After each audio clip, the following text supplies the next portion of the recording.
सार्थक पहल बदलाव हमसे है में आप लोगों का स्वागत है। और जैसा हमने इससे पहले हैदराबाद, अवध और कर्नाटक पढ़ा है, अब हम आप लोगों के लिए लेके आए हैं मैसूर। जैसे ही हम मैसूर की बात करते हैं तो हमें दो नाम याद आते हैं, एक हैदर अली और एक नाम याद आता है टीपू सुल्तान। टीपू सुल्तान का जो नाम है या हैदर अली का नाम है, भारतीय इतिहास में बड़े सम्मान के साथ में लिया जाता है। उसी प्रकार हमें एक और नाम याद आएगा वहां पे, वो एक युद्ध है, तालीकोटा का युद्ध 1565। एक और नाम याद करना होता है हमें, डिंडीगुल। ये वो कीवर्ड है जो मेंस में भी पूछे जाते हैं, प्री में तो आते ही है, मेंस में भी ये क्वेश्चन पूछे जाते हैं। जैसे 2018 के पीएससी में डिंडीगुल एक क्वेश्चन पूछा गया था, डिंडीगुल। तो ऐसे छोटे छोटे क्वेश्चन जो है एग्जाम में पूछे जाते हैं, तो बातें हम देखेंगे। तो सबसे पहले बात करते हैं 1565 तालीकोटा युद्ध। तालीकोटा का युद्ध या बन्नी हट्टी का युद्ध या राक्षसी तमड़ी का युद्ध 1565, और ये हुआ है विजयनगर और बहमनी साम्राज्य के बीच। बहमनी साम्राज्य जो पहले 5 भागों में विभक्त हो गया था, इसमें से बीदर को छोड़कर जो 4 शक्तियां हैं, उनको अहमदनगर, बीजापुर, गोलकुंडा और बराह, ये जो 4 शक्तियां हैं आपस में मिल गई और इन्होंने विजयनगर से युद्ध किया। विजयनगर का जो शासक सदाशिव और उसका मंत्री राम राय, शासन की वास्तविक सत्ता किसके पास में? राम राय के हाथ में थी। राम राय जो है युद्ध स्तर पर ही मारा गया और फिर इसे राजधानी भी वहां से बदल दी गई और 1570 ईस्वी में नए वंश की, आरवीडू वंश की स्थापना की गई थी। और उसी समय से जो है बचे कुचे जो अवशेष थे विजयनगर के, उस पर हुई है मैसूर राज्य की स्थापना। मैसूर राज्य की स्थापना। और मैसूर की राजधानी क्या? मैसूर की राजधानी श्रीरंगपट्टनम। मैसूर की राजधानी श्रीरंगपट्टनम। वाडियार वंश का शासन वहां पर, वाडियार वंश का शासन। और अंतिम शासक की बात कर रहे हैं, अंतिम शासक किसी को याद हो तो बता सकता है, कहीं पढ़ा हो सपने में कि आ गया हो तो। अंतिम शासक चिक्का कृष्णराज। चिक्का कृष्णराज। किसका? चिक्का कृष्णराज। चिक्का कृष्णराज। और ये कैसा है?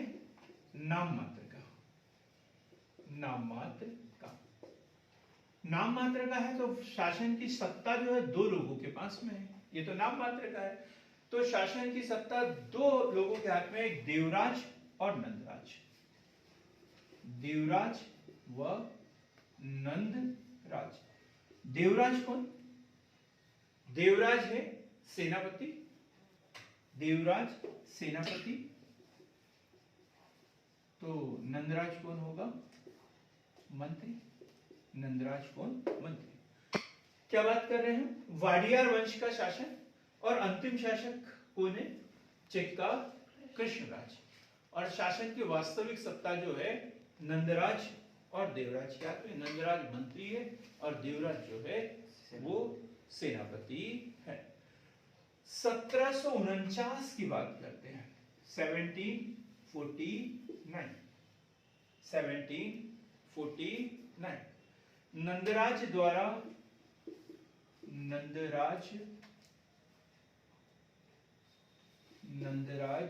द्वारा हैदर अली को सैनिक के रूप में नियुक्त किया गया, सैनिक के रूप में नियुक्त किया, सैनिक के रूप में नियुक्त किया। कब की बात है? 1749। नंदराज द्वारा हैदर अली को सैनिक के रूप में नियुक्त किया गया। अब हम बात करते हैं 1755। 1755 हैदर अली के बारे में लिखने के लिए आता है। हैदर अली कौन था, क्या था, ये पूरी बातें लिखना पड़ेगा, नहीं तो अपन यही लिख देते हैं। हैदर अली जो है मैसूर का शासक था और उसके समय में प्रथम आंग्ल मैसूर युद्ध हुआ था, द्वितीय आंग्ल मैसूर युद्ध हुआ था और फिर पोर्टो नोवा के युद्ध में वो घायल हुआ और उसकी मृत्यु हुई। ये तो नाम लिख के आ जाता है। नहीं, फिर यदि ये लिख दे तो फिर तो ये माना जाएगा कि वो तो किसी राज परिवार का व्यक्ति था, तो फिर उसने जो कमाया है वो क्या हो जाएगा? निरर्थक हो जाएगा। उसके साथ में न्याय होगा क्या? नहीं। उसके साथ में न्याय तो तब होगा जब हम पढ़ेंगे कि 1749 ईस्वी में नंदराज द्वारा हैदर अली को सैनिक के रूप में नियुक्त किया था। तब पता चलेगा कि उसने अपनी शुरुआत कहां से की थी। तो उसने अपनी शुरुआत कैसे की? एक सैनिक के रूप में। और 1749 ईस्वी में नंदराज, कौन था नंदराज? है वाडियार वंश के अंतिम शासक चिक्का कृष्ण राज का मंत्री, चिक्का कृष्ण राज का मंत्री, और इसके द्वारा उसे एक सैनिक के रूप में नियुक्त किया गया। अब हम बात कर रहे हैं 1755। 1755 श्रीरंग पट्टनम की बात कर रहे हैं। हैदर अली को डिंडीगुल का फौजदार बनाया गया। तो डिंडीगुल, ये क्वेश्चन आया है, मेंस में पूछा गया है डिंडीगुल। तो क्या है डिंडीगुल? डिंडीगुल इतना सा लिखा हुआ रहता है, फिर हमें लिखना पड़ता है जो हमें याद आ जाए उसके विषय में। तो 1755 में हैदर अली को डिंडीगुल का फौजदार नियुक्त किया गया और उसने वहां पर क्या खोला था? हथियारों का कारखाना था उसका। हैदर अली का हथियारों का जखीरा जो है कहां पर था? डिंडीगुल में ही था। लिखेंगे सर, ये ऐसी भी चीजें भी लिख सकते हैं कि डिंडीगुल के जो ताले हैं उनको जीआई टैग मिला है, तो वो भी चीजें इसमें लिख सकते हैं हिस्ट्री में। वो हिस्ट्री का हुआ फिर, मतलब जैसे 3 नंबर में लिखा, हाँ मुझे तो लिख सकते हैं काम चलाने के लिए, क्योंकि वो तो करंट का क्वेश्चन हो गया। तो ऐसे अपन कोई भी क्वेश्चन से करंट को नहीं जोड़ सकते? बिल्कुल जोड़ सकते हैं, बिल्कुल जोड़ सकते हैं, लेकिन उसकी मूल बात जो है जिसलिए फेमस है वो तो हमें लिखना पड़ेगा। वो फेमस क्या के लिए? तो 1755 में हैदर अली को डिंडीगुल का फौजदार बनाया और इसने क्या किया वहां पे? इसने डिंडीगुल में हैदर अली ने फ्रांसीसियों की मदद से शस्त्रों का कारखाना खोला। फ्रांसीसियों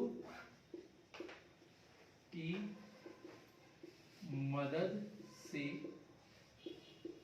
हैदर अली ने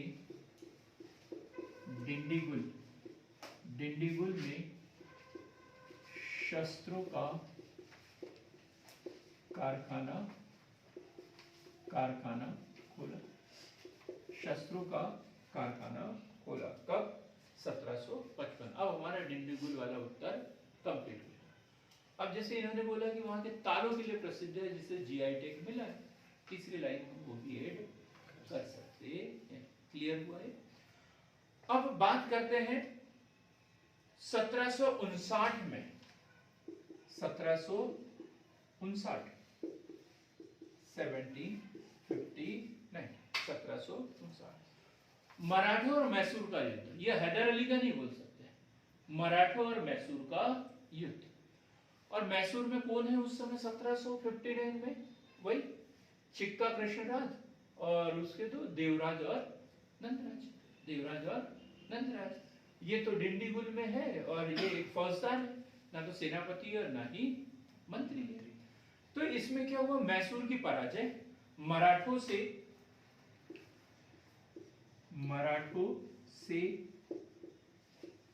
मैसूर की पराजय, और पराजय होने के साथ ही इन दोनों का काम खत्म। देवराज व नंदराज का संन्यास या पतन। अब वास्तविक सत्ता किसके पास में?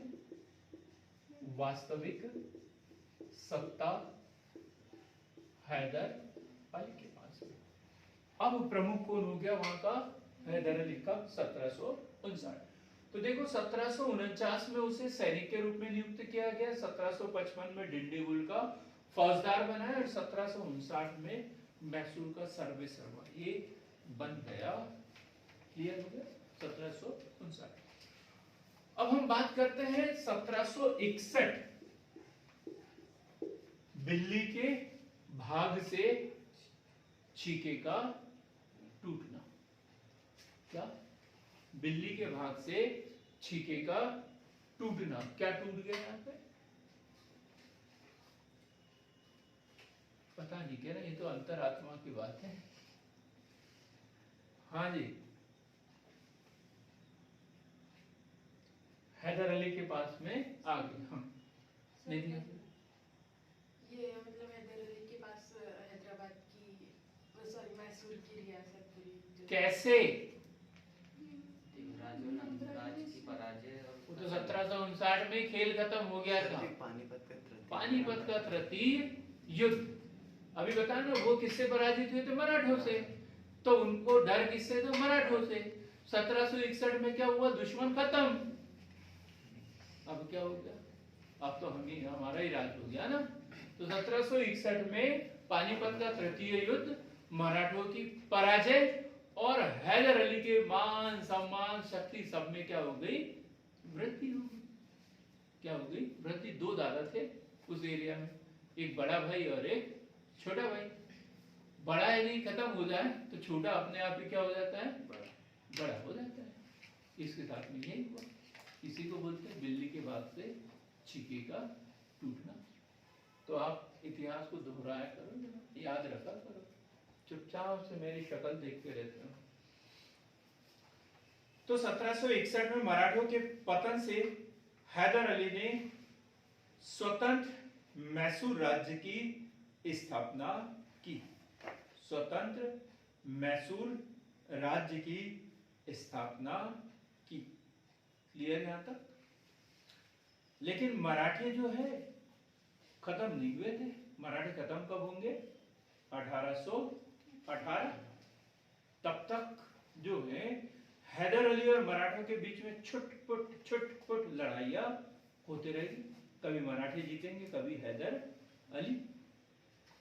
तो इस तरीके से 2-3 बार इनके बीच में संघर्ष हुए, लेकिन कोई निर्णायक नहीं, क्योंकि मराठे भी कमजोर थे और हैदर अली अभी उतना शक्तिशाली हुआ नहीं था। तो यहीं से शुरुआत होती है। अब इसके बाद में मराठे जो है वो नाना फडणवीस और ये और वो सब मिलाकर क्या करेंगे? अपने आप को शक्तिशाली कर लेंगे। 1772, 1774, 1772 पेशवा नारायण राव। 1772 में बना था पेशवा नारायण राव। 2 वर्ष तक ये पेशवा रहा और राघोबा द्वारा 1774 में उसकी हत्या कर दी गई। और ये सोचा कि अब कौन बन जाएगा? सर्वे सर्वा मैं बन जाऊंगा, यही सोचा था उसने। लेकिन नाना फडणवीस ने भांजी मार दी वहां पे और पेशवा किसे बनाया? माधव नारायण राव को उन्होंने पेशवा बना दिया। फिर उसने 1782 में 1775 में सूरत की संधि और इसके परिणाम स्वरूप प्रथम आंग्ल मराठा युद्ध। तब तक जो है ये इधर कुछ नहीं। अब इधर क्योंकि मराठों से भी लड़ रहे हैं, अंग्रेज जो है मराठों से भी लड़ रहे हैं और मैसूर से भी लड़ रहे हैं। लेकिन अब उन्होंने निर्णय लिया 1782 में कि अब हम मराठों से नहीं लड़ेंगे, अभी जो है मराठे तो जैसे है वैसे ही है, सबसे तेज तर्रार दिन दुनी रात चौगुनी उन्नति कौन कर रहा है? हैदर अली, मैसूर राज्य। तो सबसे पहले किसके फन को कुचलना है? हैदर अली के फन को कुचलना है। और अब कहानी शुरू होती है आंग्ल मैसूर युद्ध की। तो हम बात करेंगे आंग्ल मैसूर युद्ध। प्रथम आंग्ल मैसूर युद्ध। प्रथम आंग्ल मैसूर युद्ध 1767 से 1769 से 1769, 1767 से 1769। और कारण क्या है इसका? इसका कारण है इसका अंग्रेजों की आक्रामक नीति। अंग्रेजों की आक्रामक नीति। अंग्रेजों की आक्रामक नीति। और अंग्रेज आक्रामक क्यों होंगे? कारण क्या था इसमें? हाँ, हैदर अली की महत्वाकांक्षा। और सर वो व्यापार के लिए, तो व्यापार के लिए, दूसरा व्यापार के लिए, हथियार। क्योंकि उनका संपर्क हैदर अली किसकी शरण में? फ्रांसीसियों की। फ्रांसीसियों की मदद से उसने डिंडीगुल में जो है एक हथियारों का कारखाना खोला था। और ऐसा लग रहा था कि हैदर अली जो है अंग्रेजों के स्थान पर फ्रांसीसियों को ज्यादा महत्व दे रहा है, तो या तो फ्रांसीसी रहेंगे भारत में या फिर अंग्रेज रहेंगे। तो उन्हें पहला दुश्मन हैदर अली नजर आया। जबकि देखा कि वहां हैदराबाद भी है, अवध, अवध ऊपर में, नीचे हैदराबाद है, मराठे है, मैसूर है, ये सब छोटे छोटे राज्य हैं। लेकिन उन्होंने निशाना किसको बनाया? पहले मैसूर को। और उसका कारण क्या था कि मैसूर की फ्रांसीसियों के साथ में निकटता। तो दूसरा कारण क्या आएगा? हैदर अली की फ्रांसीसियों के साथ में निकटता। मैसूर की फ्रांसीसियों के साथ में निकटता। प्रारंभ में हैदर अली द्वारा सुरक्षात्मक दाव। सुरक्षात्मक दाव। सुरक्षात्मक दाव कैसे? हैदर अली और टीपू सुल्तान में यही एक अंतर था। हैदर अली कॉन्फिडेंट तो था, लेकिन टीपू सुल्तान ओवर कॉन्फिडेंट थे। उतनी कूटनीति उनके अंदर नहीं थी। ये क्या करते थे, जब भी इनको कहीं युद्ध करना होता है तो सबसे पहले क्या कर लेते थे, अपने आसपास कौन है उसको पत्र लिखते थे और उसको बोलते थे कि अपन सब मिलके लड़ेंगे। तो ये जैसे ही अंग्रेजों से लड़ना होता था तो सबसे पहले मराठों से और निजाम से संधि कर लेते थे। और निजाम कैसे? बिन पेंदी के वो कभी इधर कभी उधर, कभी इधर कभी उधर। लेकिन मराठे जो थे वो जिसकी बात कर रहे थे उसके साथ। तो यहां पर क्या, प्रारंभ में हैदर अली द्वारा सुरक्षात्मक दाव, मराठे व निजाम के साथ में संधि। मराठे व निजाम के साथ संधि। और अब ये युद्ध कैसा हो गया? एक इधर तीन पार्टियां हो गई, हैदर अली या मैसूर, मराठे और हैदराबाद। हैदर अली, मैसूर, मराठे और हैदराबाद के निजाम। और दूसरी पार्टी कौन हो गई? अंग्रेज। दूसरी पार्टी अंग्रेज। सर मराठों की संधि तो 1782 में अंग्रेज के साथ हुई थी। तो अभी हम 1767 की बात कर रहे हैं ना, उससे पहले की बात कर रहे हैं। अभी मराठों ने उनके साथ में सहायक संधि नहीं की है, उसके पहले की बात कर रहे हैं, है ना। 1767 से 1769 के बीच की बात कर रहे हैं, ठीक। अभी उन्होंने सहायक संधि स्वीकार नहीं की, तो मराठों ने उनसे संधि कर ली। मराठों ने संधि कर ली। शुरुआत में 1767 में संयुक्त मोर्चा पराजित। प्रारंभिक स्तर पर ही संयुक्त मोर्चा पराजित। और सबसे पहला कदम क्या होगा? संयुक्त मोर्चा जैसे ही पराजित होगा, सबसे पहले कौन दल बदलेगा? निजाम। बोले यार ये तो हार रहे हैं, अब मुझे कहां जाना चाहिए? अंग्रेजों की ओर। लिखेंगे संयुक्त मोर्चा पराजित, निजाम अंग्रेजों के साथ मिल गया। निजाम अंग्रेजों के साथ मिल गया। निजाम अंग्रेजों के साथ मिल गया। हैदर अली ने मद्रास पर आक्रमण किया। मद्रास पर आक्रमण किया। वह अंग्रेजों को पीछे हटने पर मजबूर कर दिया। अंग्रेजों को पीछे हटने पर मजबूर कर दिया। देखो उस समय भी 3 प्रेसिडेंसियां नहीं थी, है ना? मद्रास, बंगाल। बंबई प्रेसिडेंसी की स्थापना कब हुई? 1818। तो अभी बंबई प्रेसिडेंसी जो है पुणे के नाम से जानी जाती थी। पुणे के नाम से जानी जाती थी, बंबई प्रेसिडेंसी थी ही नहीं। तो मद्रास प्रेसिडेंसी का जो प्रमुख था वो था इस समय स्मिथ। स्मिथ कौन था? स्मिथ। तो स्मिथ ने पराजय स्वीकार की और एमएमएस किया। एमएमएस क्या किया? एमएमएस।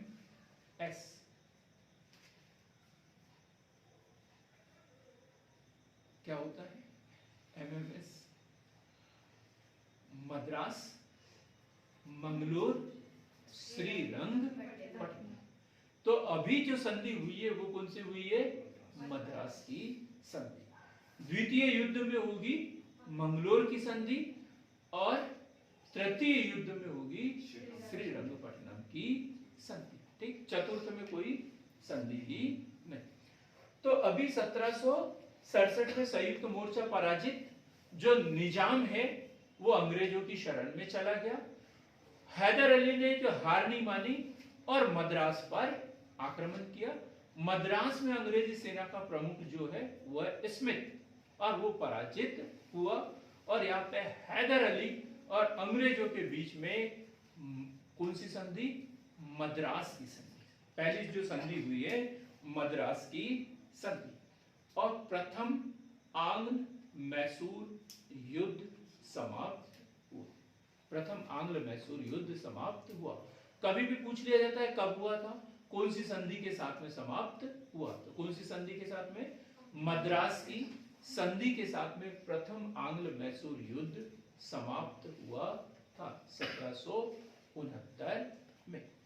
अब चूंकि मराठों से लड़ना शुरू हो जाएगा इनका, तो फिर अभी इधर कुछ समय के लिए शांत। मतलब अंग्रेज जो है कभी भी एक मोर्चे पर लड़ते थे और दूसरों को अपने साथ में ले लेते थे। अभी क्या है, मैसूर को खत्म करना है तो मराठों से संधि कर लेंगे। मराठों से संधि कर लेंगे। ठीक, तो अगला जो वीडियो होगा वो होगा हमारा टीपू सुल्तान के विषय में और द्वितीय आंग्ल मैसूर युद्ध के विषय में।